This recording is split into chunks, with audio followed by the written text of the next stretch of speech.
I had run out of water. I passed out onto the sand. There was a seagull that flew over me. And there was this moment of connection where the seagull locked eyes with me. I saw myself through the bird's perspective, looking back at myself, dying on the sand. I am that bird, and that bird is me. That's where I began to not fear death.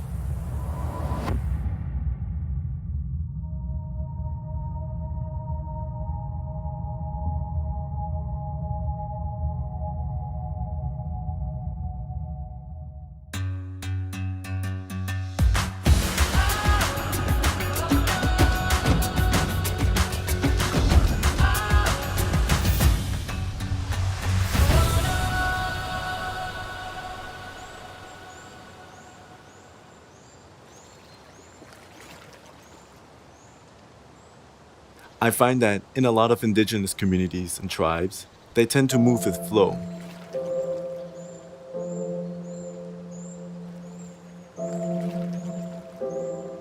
Flow is essentially a state of being in which you are in rhythm with your surroundings.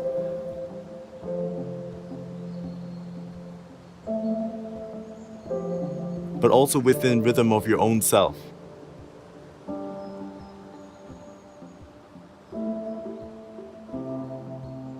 I believe that in the Western world, we tend to do the opposite.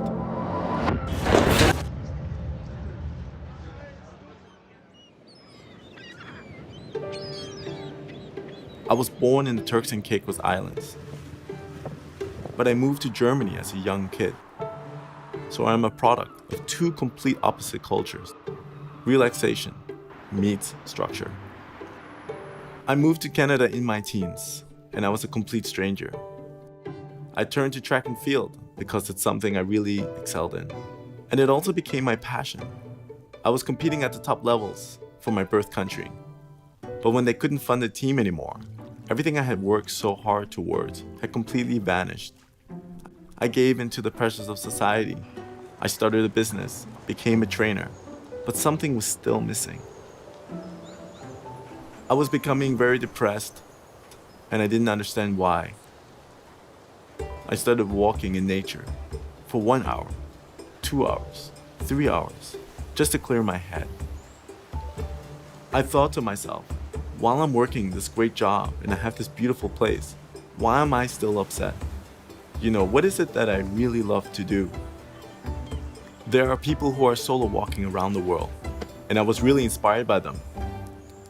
I essentially just quit everything.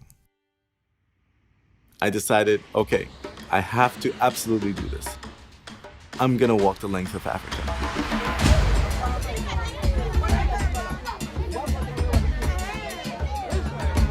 A lot of the things that I learned in Africa had to do with how hospitable human beings were.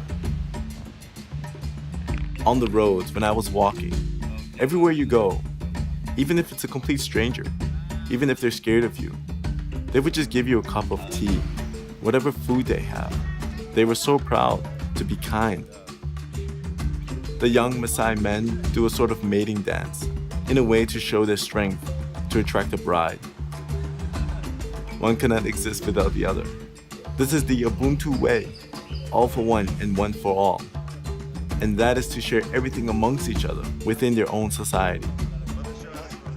I ended up joining a few of the Maasai men who go on these walkabouts.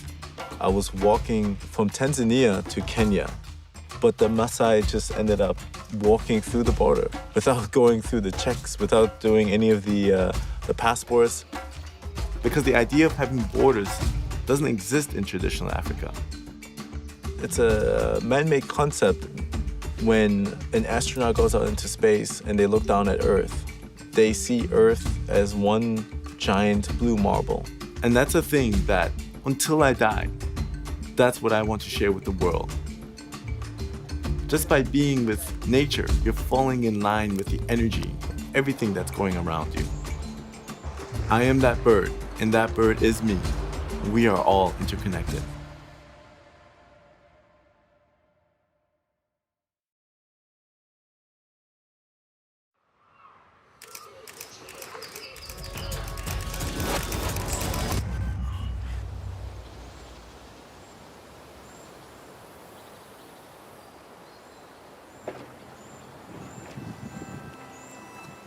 What I do is I go to unique places that are hard to reach, with populations that don't necessarily have the voice to express themselves. The more I involve myself in expeditions and share it with the world, the more I want to do bigger expeditions that inspire more people. Stories that change and impact people's lives for the better. I learn all kinds of wisdom from the people and animals I meet on my travels. This is our house, all of our territory, and we fought for that. Huge corporations, fish farms. Sooner or later, we've got to realize that wealth isn't money. Wealth is what we have in our oceans, what we have in our woods, on land. I'm not doing it for myself, I'm doing it for the next 7 generations.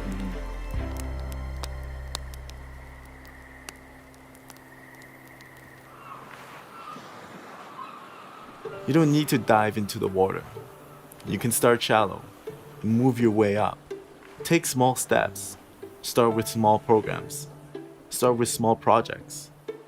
Go on a trip that initially would have scared you. I feel at peace doing these things. I'm just more happy than I used to be. I'm more free than I used to be. And I feel like I am me.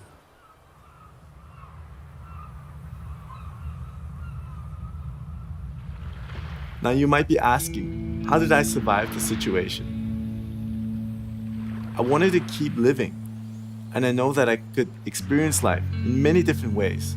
I wanted to keep moving forward because I wanted to keep experiencing this way of life. No matter what happens, you are a part of whatever is around you and inside of you. Nothing is separate. Once you get to that state of understanding and being, then life is a beautiful ride.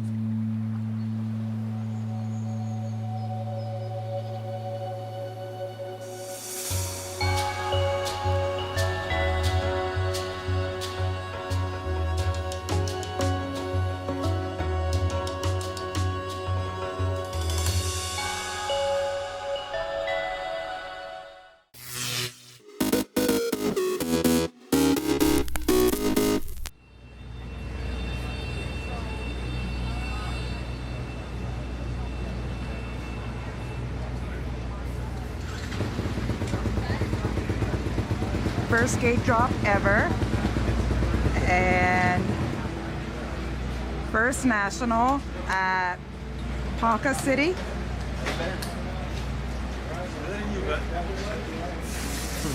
And today is his first pro race. Thank you. Thank you.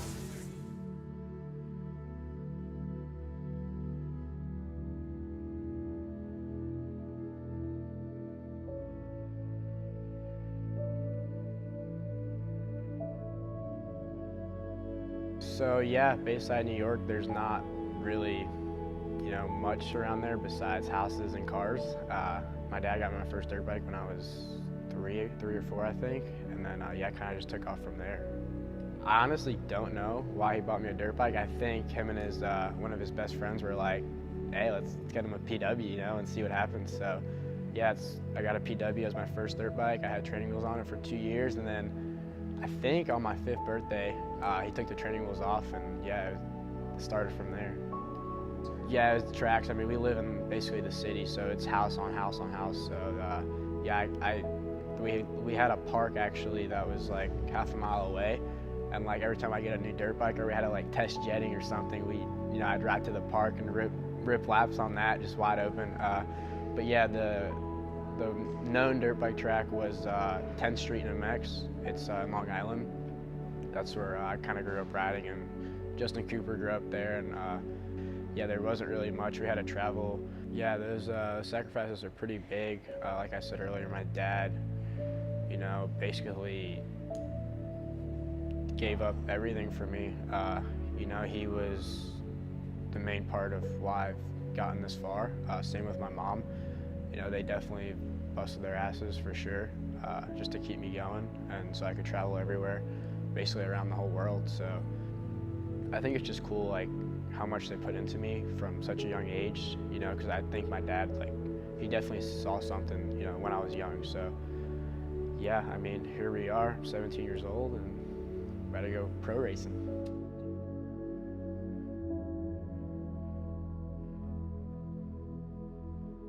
I never really thought when I was that young that I would be able to do it, but and honestly, all the way up until I was like 16 or 17, I really didn't think.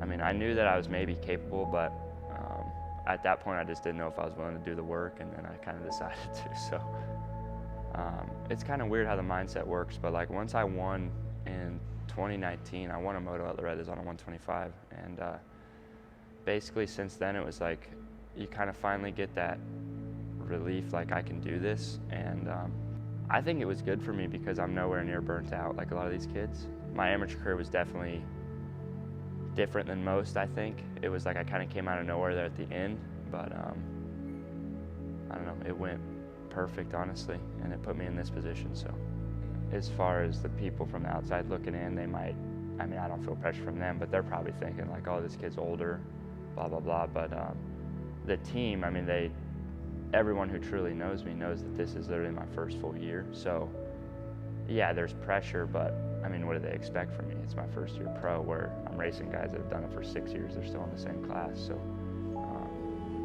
it's not as much of, you know, do or die, am I gonna make it, or am I gonna go be an electrician with my dad anymore? So that's kind of the difference now.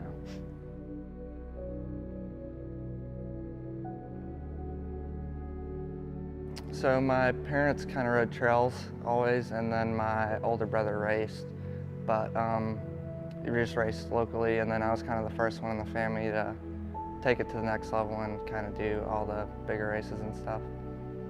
Honestly, my amateur career on main bikes was awesome, and then with injuries and stuff the last few years, it hasn't been too great. Broken collarbone a few times, tore my labrum, shoulder, slap tear, rotator cuff. Broke my back, my ankle, neck, thumb, elbow, pretty much anything in the arm, and then yeah, the neck and the back were the two big ones, but it's a little bit everywhere. Why do you do this? Just love of the sport. You know, it's all I've ever done. It's all I know, and after you get hurt, the first day back on the bike's the best day ever because you just missed it that whole time, and just love of the sport, yeah.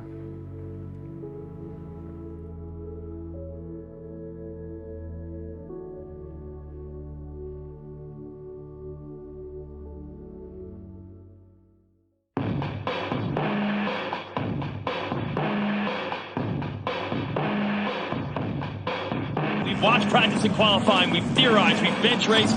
Now it is time to go. Revs are up. Dates down to the 2022 season.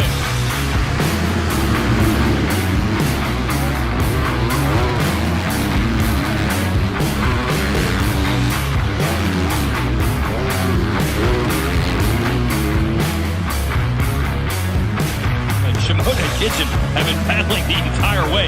This has been pretty fun to watch.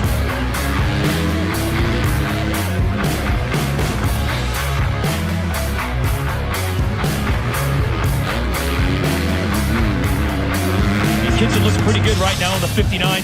He is in 6th. This is what the star Yamaha needed.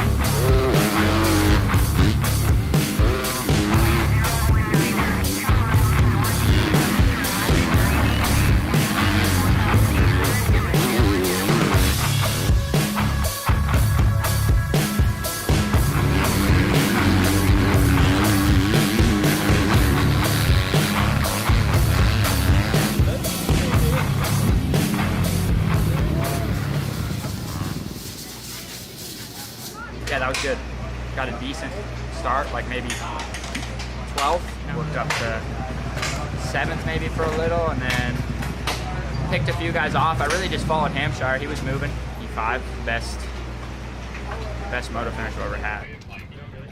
You have a look at straightening up that rut as you go up. So maybe don't do a practice stop, maybe get that rut straight as you go up. And this is a whole shot guy.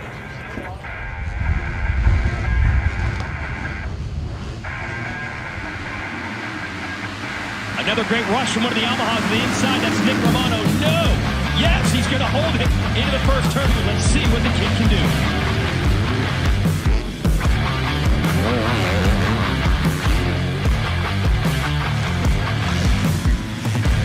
Absolutely sending it here early in Moto2.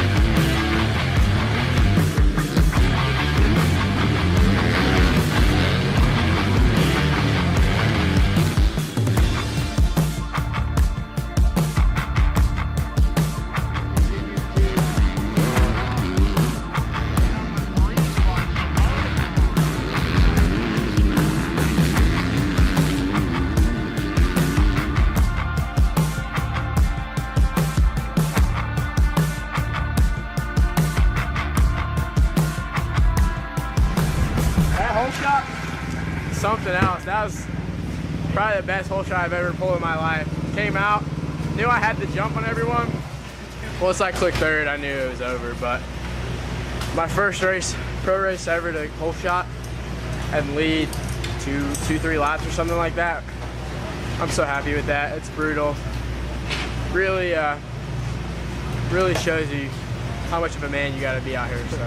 Yeah, day wasn't too bad. First moto was sick.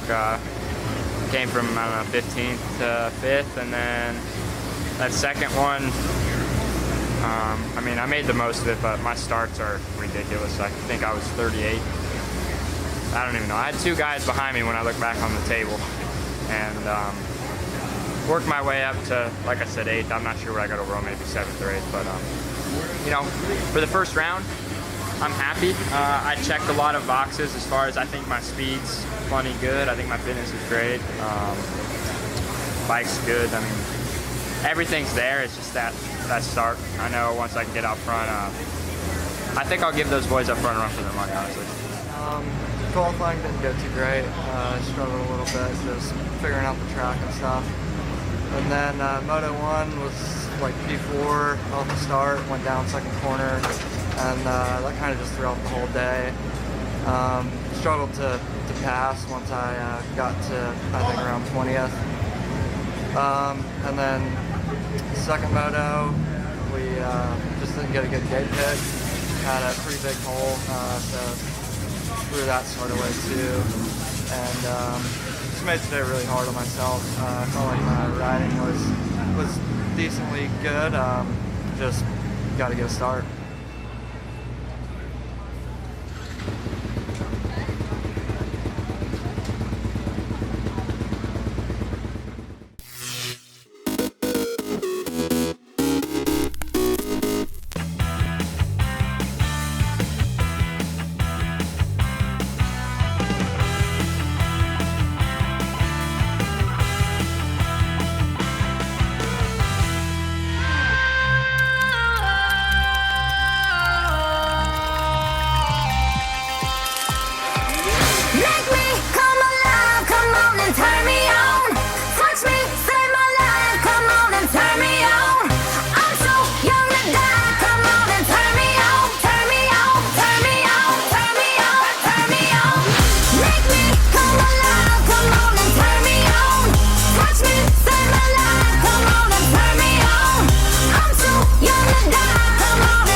Everyone at Jaguar Land Rover is massively proud to be a platinum partner for the Queen's Jubilee pageant. Well, we've had this incredible relationship with the royal family, holding royal warrants, and we've got this amazing collection of both early Land Rovers, including the very first Land Rover unveiled at the 1948 Amsterdam show. We got two of the Queen's beloved Land Rover Defenders, selection of cars from the Bond films.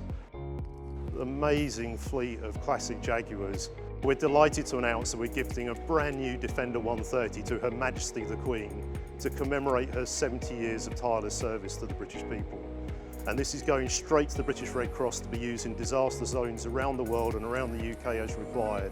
Well, the donation of the Defender is absolutely huge, and it represents everything about the partnership over the last 65 or so years with Land Rover, but also it comes at that time with the Jubilee that says so much about our relationship with the Queen, who has been our patron since she ascended to the throne in 1952. Land Rover has supported the British Red Cross in supplying us with over 167 Land Rovers to support with the global pandemic of COVID-19. This has helped us reach people in rural communities and also people that have been affected by the virus itself. Well, everyone at Jaguar Land Rover is just so proud to be associated with such a historic event with over 5,000 artists and performers. We've got this incredible fleet of cars, and if you look really closely, you might see some really familiar faces behind the wheel.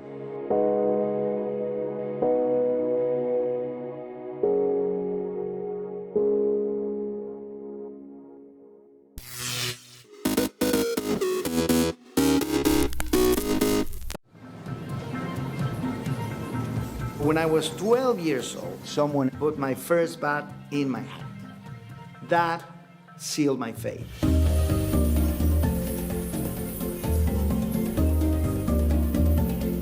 Bats are the most unfairly treated animals on earth.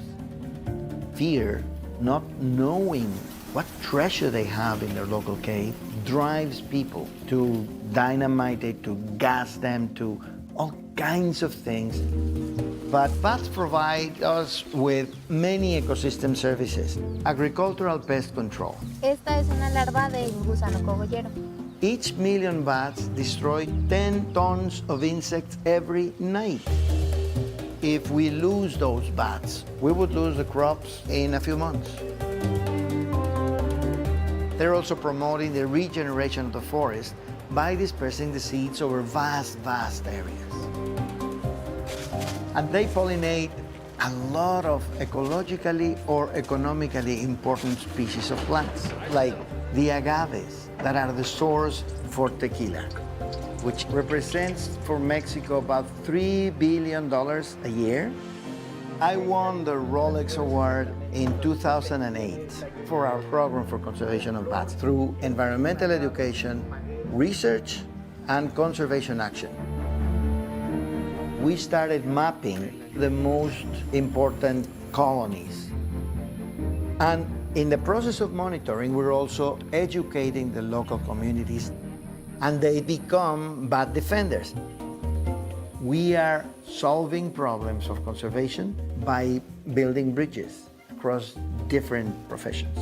For example, the lesser long-nosed bat, or tequila bat, was the first species that we focused on. Joining forces with the tequila and mezcal industry, we created bat-friendly tequila.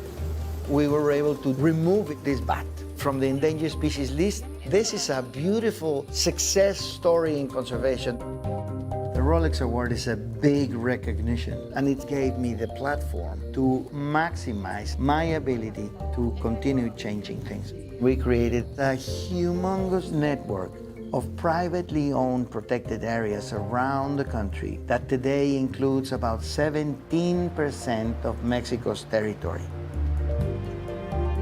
When I have a bat in my hand and I show it to anybody, you see the change in a flash.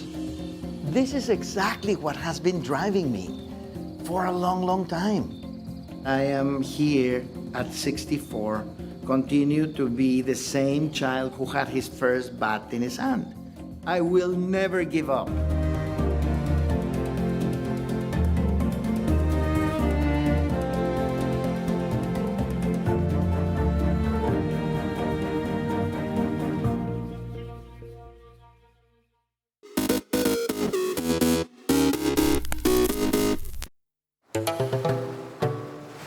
I felt at home right away in Cape Town. There's a really open quality in people who live by the ocean. The people here have a real sense of fun, of relaxation, lightness of touch. Everywhere you look, there's real style and originality, and I think it's hard not to get caught up in it. It's got amazing food, incredible aromas and color, all the things that make life rich. But I keep getting drawn back to the mountain. It's a unique and incredible thing to have a mountain like that right in the center of a city. I mean, up there you can really feel the vibrancy of this city and its people. I find it so inspiring.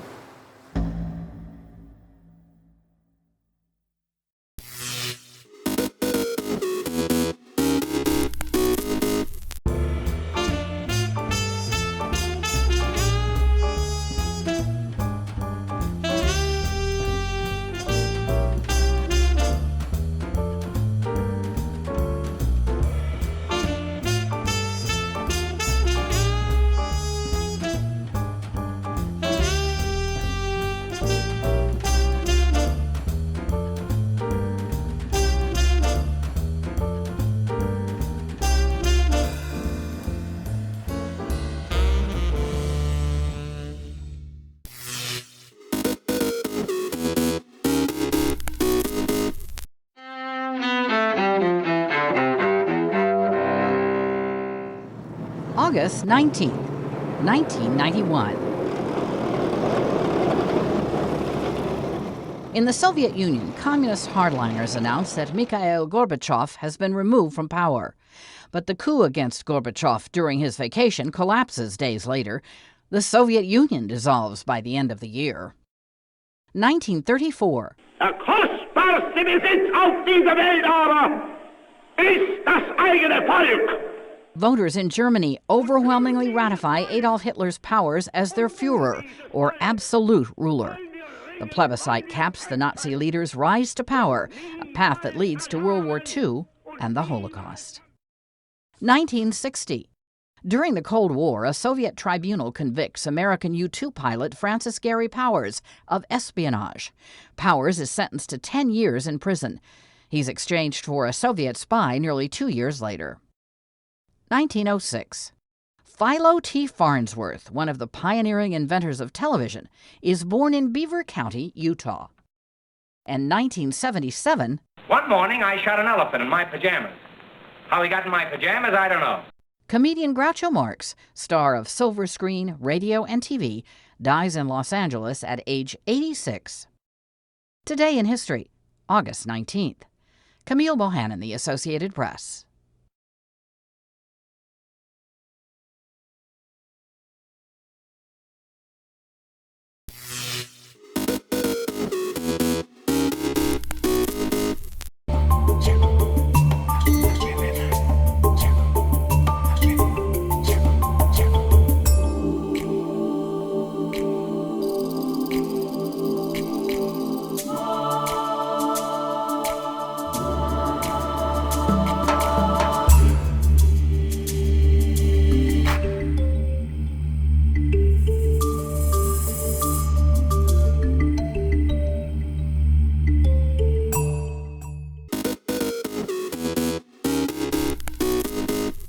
Welcome back in our studio, and in today's news,